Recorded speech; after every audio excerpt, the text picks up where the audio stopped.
चलिए आगे बढ़ते हैं। बात उन लोगों की जो तालीमी मैदान में बेहतरीन कारकर्दगी के बावजूद भी मुख्तलिफ अजला के अंदर नज़रअंदाज हो रहे हैं और तवील मुद्दत से महकमा तालीम में खिदमात अंजाम देने के बावजूद, बेहतर नताइज के बावजूद भी सरकार की नज़रों से दूर हैं। जम्मू कश्मीर में वोकेशनल ट्रेनर्स हुकूमत के अधूरे और नामुकम्मल वादों के खिलाफ 3 फरवरी 2025 से बड़े पैमाने पर एहतजाज करने का पहले से प्लान तरतीब दे चुके हैं और आज बाज़ाब्ता तौर पर इनकी तंजीम ने यह ऐलान कर दिया कि हुकूमत जिस हिसाब से काम कर रही है, शायद हुकूमती इदारों को जगाने के लिए, नींद से उठाने के लिए 3 फरवरी का एहतजाज और सड़कों पर आना लाजमी है। पेशा वाराना तरबियत दहिंदगान या वोकेशनल ट्रेनर्स, जिनने ये बताया कि जम्मू कश्मीर में लेफ्टिनेंट गवर्नर मनोज सिन्हा और वज़ीर आला उमर अब्दुल्ला, जो कि उनकी रेगुलराइजेशन या मुस्तकिल पॉलिसी और मुनसिफाना सलूक के लिए एक जामे पॉलिसी बनाने के बारे में उनके साथ वादा मुसलसल किया गया था, जिसका मुतालबा हो रहा है, लेकिन बदकिस्मती से अब तक इस पर कोई गुफ्तो शनीद या किसी भी तरीके से डेलिब्रेशंस संजीदगी के साथ नहीं हुई।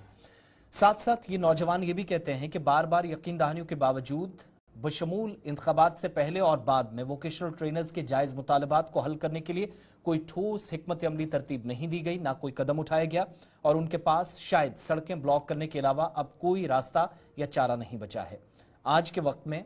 हैंड आउट जब जारी किया गया तो बताया गया कि न सिर्फ 3 तारीख को एहतजाज होगा, बल्कि पेशा वाराना तरबियत हासिल करने के बाद आला तालीम याफ्ता ये नौजवान जो शायद सरकारी असातिज़ा से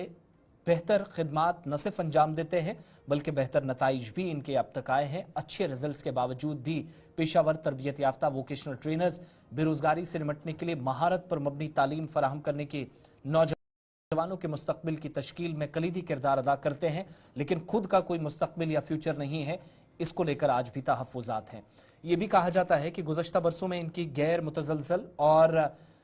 ऐसी सूरत हाल जहां पर शायद कई मरतबा तालीमी सरगर्मियां जारी रख पाना मुश्किल था, इसके बावजूद भी लगन मेहनत के साथ क्लास 9वीं, 10वीं, 11वीं और 12वीं जमात में बोर्ड के इम्तहानात में शानदार नताइज हासिल किए और असातिज़ा और तालिब इल्म का तनासुब या रेशो कम होने के बावजूद या कहीं पर ज़्यादा दबाव होने के बावजूद मसलसल 95 से 98% नताइज अभी तक बरामद हुए हैं। लेकिन इसके बावजूद भी निज़ाम बदला, वज़ीर आला साबिका रियासत से मौजूदा यूटी तक पहुंच गए, गवर्नर से लेफ्टिनेंट गवर्नर तक पूरी यूटी पहुंच गई, निज़ाम बदला, सिस्टम बदला, तंत्र बदला, लेकिन अगर कुछ नहीं बदला तो वोकेशनल ट्रेनर्स की किस्मत या उनका मुकद्दर कह लीजिए। तालीमी निज़ाम में अहम शराकतदारी के बावजूद वोकेशनल ट्रेनर्स को बहुत ज़्यादा पछताना पड़ रहा है। तलबा को मसावात और इंसाफ के बारे में सिखाने की कोशिश मुसलसल जारी है, लेकिन इम्तियाजी सलूक का सामना है। वोकेशनल ट्रेनर्स ये भी कहते हैं कि उनके साथ तीसरे दर्जे के शहरियों जैसा सलूक किया जाता है, जबकि कम से कम उजरत वसूल करते हैं जो बुनियादी ज़रूरियात को पूरा करने के लिए नाकाफ़ी है और बहुत से लोगों को पास जिनके पास मुलाजमत की हिफाजत भी नहीं है, किसी भी तरीके से जॉब सिक्योरिटी नहीं है। इसकी वजह से उनके ख़ानदान, बच्चे या करीबी इस वक्त जहनी अमराज में मुब्तला हो रहे हैं और शायद इससे आगे कोई रास्ता बिल्कुल नज़र नहीं आता। जहाँ वोकेशनल ट्रेनर्स की मौत भी हुई है, उनके ख़ानदानों को भी अब तक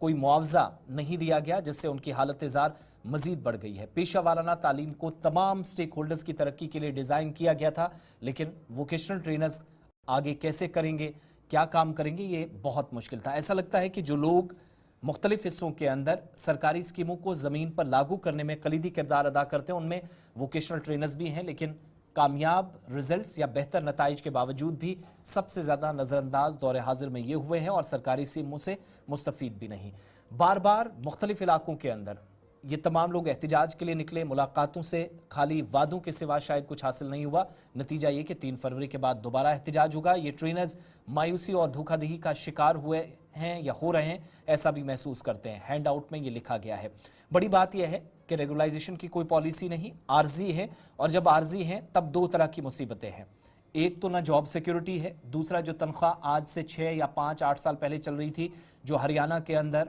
तमिलनाडु के अंदर, केरला के अंदर,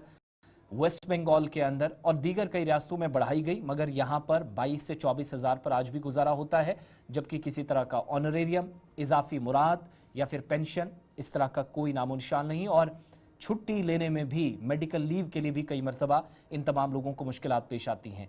इससे भी अजीब व गरीब सूरत हाल ये है कि मुस्तकिल नहीं है, तनख्वाह बहुत कम और शायद सबसे बड़ी जो परेशानी इस वक्त या दौरे हाजिर में इनके लिए है, जिसको वज़ीर आला उमर अब्दुल्ला और लेफ्टिनेंट गवर्नर दूर कर सकते हैं, वो जो कंपनियों की मुदाखलत है, बाहर से आकर कंपनियां या फिर आप कह लीजिए कि आउटसोर्स करना एक बहुत बड़ी मुसीबत इनके लिए। और कंपनियां मनमर्जी से, सरकार कितना पैसा देती है, वजारत तालीम क्या करती है, समग्र शिक्षा अभियान के तहत कितना पैसा मिलता है, कोई हिसाबो किताब नहीं, लेकिन यही पैसा जब तनख्वाह की सूरत में वोकेशनल ट्रेनर्स के पास जाता है वो एक महदूद है, 22, 23, 24, 25 हज़ार के आसपास, जो शायद कम, बहुत कम है, गुजारा काफ़ी नहीं है। ऐसे में मुश्किल सूरत हाल तब पैदा हुई जब इन वोकेशनल ट्रेनर्स की फाइलें चीफ सेक्रेटरी के पास पहले भी गई, आज भी गई, लेफ्टिनेंट गवर्नर ने भी क्लियरेंस दिया और कुछ दिन पहले वज़ीर तालीम सकीना ईतो की तरफ से भी यकीन दिलाया गया है कि वोकेशनल ट्रेनर्स के मसाइल को तरजीह बुनियादों पर हल किया जाएगा। लेकिन ये इंतज़ार और तवील होता जा रहा है, कब मसाइल का हल होगा, कैसे होगा, ये देखने वाली बात होगी। लेकिन इनके किरदार को, वोकेशनल ट्रेनर्स के काम को, इनके अभी तक जो अपॉर्चुनिटीज़ मिली उसके मुताबिक जो काम किया, रिजल्ट्स देखेंगे तो ये कई प्राइवेट और गवर्नमेंट स्कूल से बेहतर है। सिर्फ 8 तक पढ़ाना था या 9 तक, लेकिन बोर्ड के रिजल्ट्स भी बहुत अच्छे दिए, जिम्मेदारियां ली और हर तरह का सब्जेक्ट पढ़ाया। इसके बावजूद लोगों का या उनके बच्चों का मुस्तकबिल बनाने वाले खुद अपना मुस्तकबिल क्या होगा ये बताने से कासिर हैं और बार बार नजरअंदाज हो रहे हैं।